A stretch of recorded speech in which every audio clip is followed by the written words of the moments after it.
belakang. Kapal belakang apa? Kapal itu berjalan ini kapal. Nah, ini juga kita telah bukan jalan ada berjalan. Tulinan, Pak. Apa itu? Ya, lagi wajah masalah dulu. Antara yang namanya stadium pun kan hera. Gimana? Mereka sangat berusaha dulu kan? Gimana? Ada? Ibu Fatimah? Ibu Fatimah? Ibu Amanah ya Pak Amanah, ini satu angkatan yang saya akan keluarga Ululana. Kita Fatimah Amanah, Amanah Fatimah mengalih dari Amanah Pak.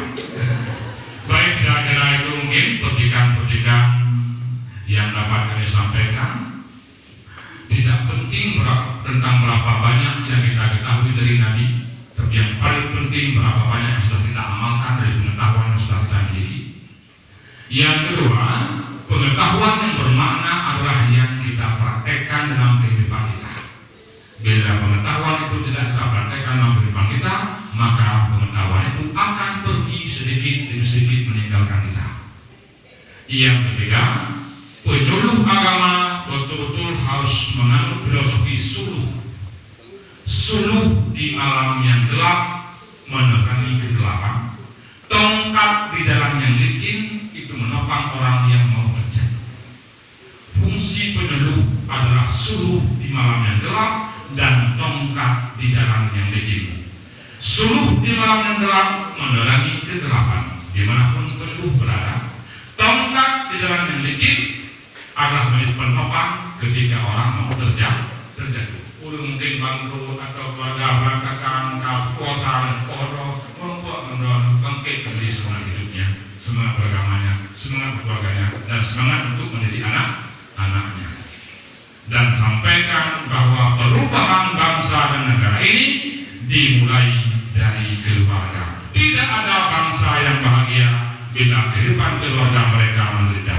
Kebahagiaan bangsa dimulai dari kebahagiaan keluarga. Dalam setiap kesempatan, para penyuluh harus menyampaikan kepada para suami atau para istri, jadilah hamparan bumi supaya sang suami menjadi langit tempat engkau berteduh.